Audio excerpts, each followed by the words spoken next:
A television news crew in Zagreb, Croatia, somehow managed to arrange an interview with Dr. Filipov to be held at the Bulgarian Academy of Science building in Sofia, Bulgaria.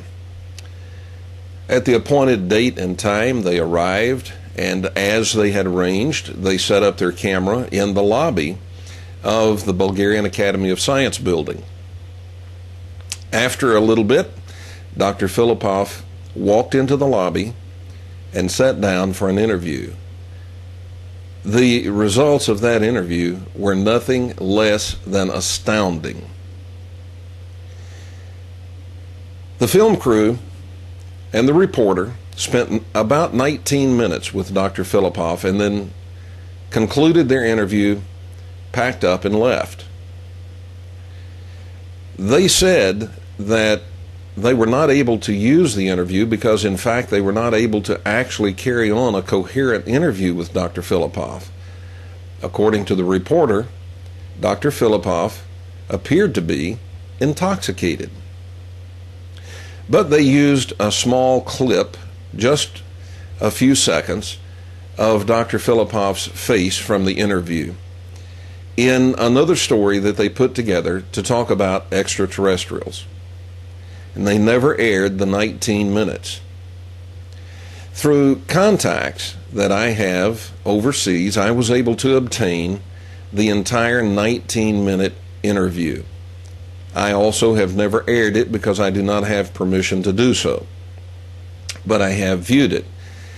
And I have viewed that in connection with, or in cooperation with, a friend and associate of the Kevin Smith Show, who happens also to be a former U.S. Air Force OSI special agent, with his specialty being counterintelligence.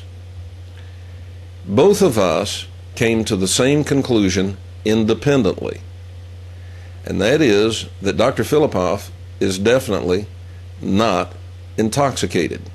Granted, that is our opinion, but both of us have the opinion that he is definitely not intoxicated.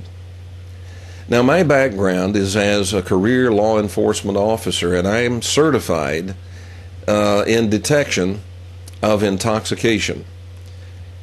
It is not always accurate. You need to know that. There are times when it is inaccurate, but it is about 99% accurate.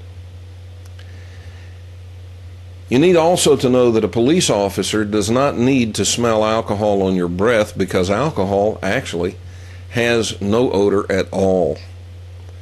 And the only thing that can be observed by smelling the breath is the odor associated with an alcoholic beverage. Maybe it smells like beer, but could it be near beer with no alcohol in it?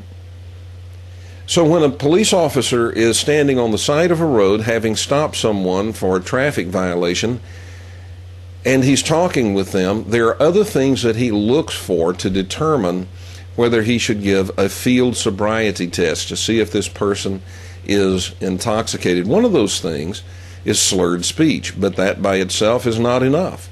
I have met people whose speech is slurred naturally. There are people whose speech is slurred as a result of having had a stroke. So that's not enough. Are the person's eyes red and watery? Well, if they are, that coupled with slurred speech may be enough for the police officer to conduct a field sobriety test. That means doing a sobriety test on the side of the road.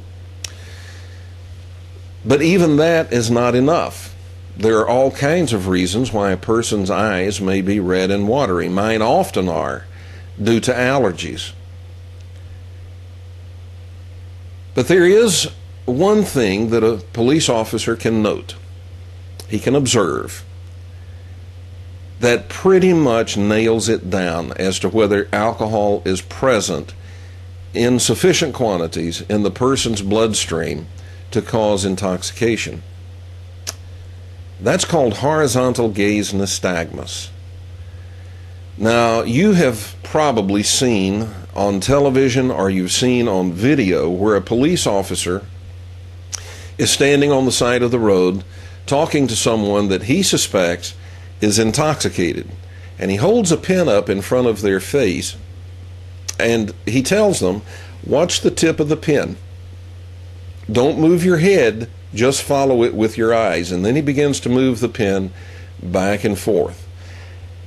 And that is called the horizontal gaze nystagmus test. Now you need to know something. You need to know that pen is not necessary at all.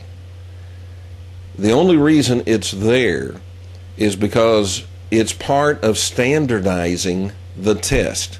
And there are 3 scores that are given to each eye. There are 3 things that the police officer is looking for with the eyes, and he looks for that in each eye. So you have a total possible score of 6. If you score 6, you're definitely going to be wearing handcuffs. You're definitely going to jail. But the reason the pen is there is simply to be able to standardize the test. It's not necessary in order for the police officer to see horizontal gaze nystagmus. In fact, if he's asked in court why he gave the HGN, horizontal gaze nystagmus test, his best answer would be, I observed nystagmus in the subject's eyes, and I wanted to conduct the HGN test to determine whether it was due to intoxication. All right, now, when this news crew is interviewing Dr. Filipov, the interesting thing about this interview, a couple of interesting points. One, they do some very close-up, tight shots on Dr. Filipov's face, and you can see the movement of his eyes. They're not red and watery, and there is no horizontal gaze nystagmus. Now, you might say, well, you could be drunk and not have HGN. No, you can't. If alcohol is present in the bloodstream in sufficient quantities to cause impairment, to cause intoxication, you will have horizontal gaze nystagmus, and there is nothing you can do to stop it. It happens 100% of the time.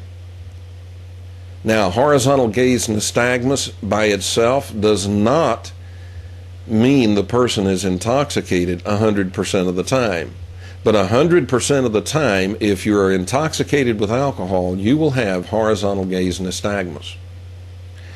So there is no horizontal gaze nystagmus in his eyes.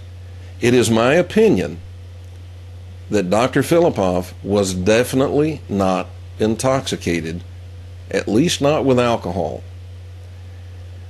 So what could account for his slurred speech? Well, if you watched the whole 19 minutes, which you haven't and you can't because I don't own that 19 minutes. I don't own the video. But if you watch the whole 19 minutes, you see that Dr. Filipov is obviously extremely tired and sleepy. Now, it's the opinion of both myself and my associate who has viewed this with me, or he has viewed it. We were not together. I was here in Phoenix, Arizona. He was in another state. But he's viewed it, I've viewed it, and both of us independently came to the same conclusion, that Dr. Filipov appears to have been subjected to sleep deprivation. Sleep deprivation is one of the methods and one of the favorite methods of a very, very secret and very fierce former agency of the Bulgarian government called the Državna Sigurnost. The Državna Sigurnost was the Bulgarian version of the KGB, and in fact so closely affiliated with the KGB in Moscow that there were actual KGB agents running departments of Državna Sigurnost in Bulgaria.